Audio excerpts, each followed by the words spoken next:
반갑습니다. 키움TV의 김덕희입니다. 오늘은 후계자를 어떻게 뽑고 어떤 관계를 갖고 어떤 마음으로 서로 협력을 하느냐라는 부분의 마지막 시간입니다. 그래서 오늘은 후계자의 금기사항에 대해서 방송을 하도록 하겠습니다.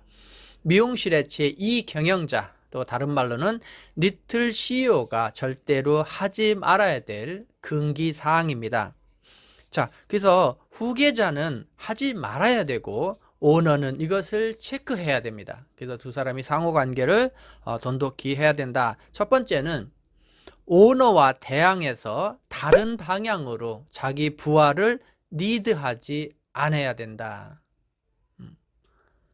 결코 오너하고 같은 철학과 사고를 가진 같은 방향으로 끌어가야 됩니다. 특히 이때 리틀 CEO 후계자가 오너와 사상이나 철학이나 이 생각이 다르다고 한다라고 하면, 두 분이 불협화음이 있다라고 한다라고 하면 이렇게 끌어갈 수 있어요. 그래서 이 부분에 대해서 체크하고, 또 제2 경영자는 절대 그렇게 끌고 가지 않도록 해야 된다는 이야기입니다. 두 번째는 현실을 무시하고 너무 앞서서 행동하지 말아야 된다.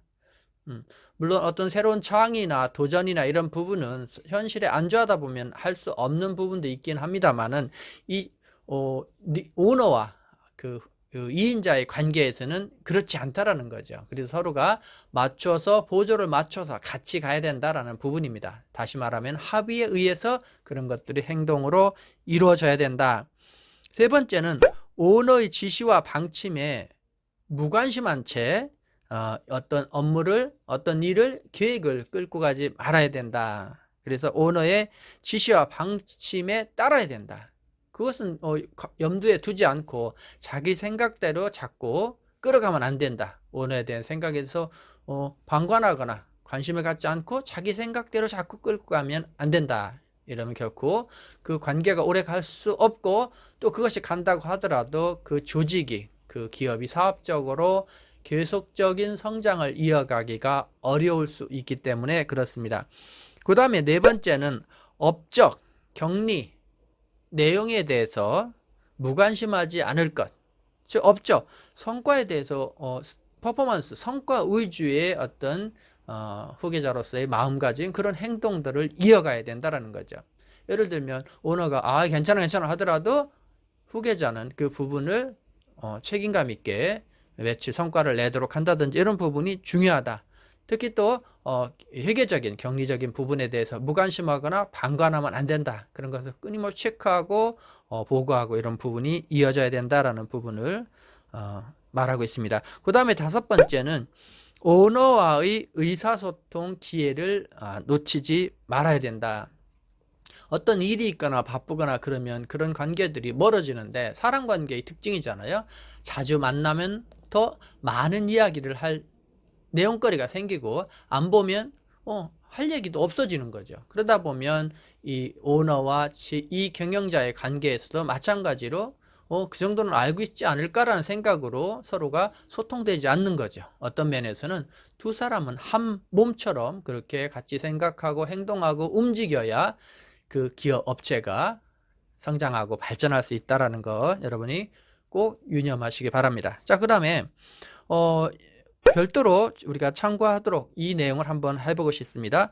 오너와 후계자의 어떤 갈등이 있을 때 어떻게 해소할 거냐. 첫 번째는 서로 협력하여 시너지 효과를 얻어야 된다.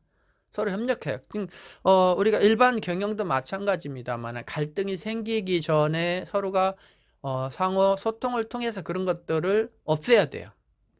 즉 소통이 돼야 서로가 시너지 효과가 생깁니다. 그래서 여러분이 서로 협력하여 시너지 효과를 얻어야 된다. 자, 그 다음에 서로가 심리적 부담이 생겨서는 안 돼요. 서로 만나고 회의하고 미팅하는데 쌍방 누가 서로가 불편한 사이가 돼서는 안 된다.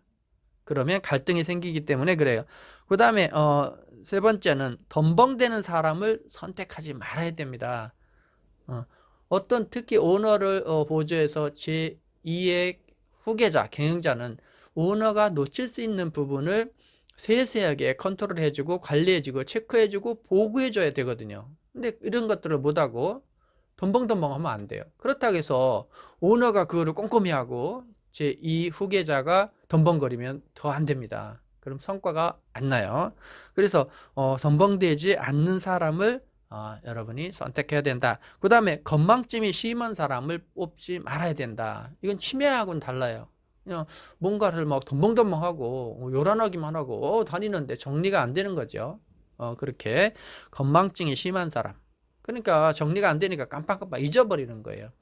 후계자의 가장 중요한 덕목 중에 조금 전에 얘기했듯이 정리하고 체크하고 기록하고 보고하는 부분이 중요하기 때문에 그런 부분을 놓치는 덤벙대는 성격은 안 된다. 그런 일이 계속 이어지다 보면 오너와의 갈등이 생길 수 있다. 즉 오너와 후계자가 시너지 효과 상호작용을 하는 것이 아니라 이런 부분들을 놓치면 갈등이 생길 수 있기 때문에 이런 부분들을 미리 해소하고 막음으로써 갈등이 일어나지 않도록 한다라는 부분을 유념하시기 바랍니다.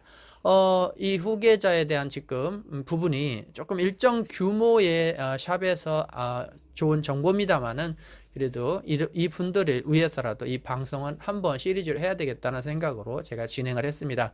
여기 해당하는 분은 이 4편의 시리즈를 꼭 참고해서 연결해서 보시고 후계자를 뽑는 기준점으로 여러분이 활용하시기 바랍니다. 언젠가 여러분께 필요한 그런 자료가 꼭 될 겁니다. 자, 기음을 만나면 반드시 성공한다. 오늘은 여기까지입니다. 김덕희였습니다.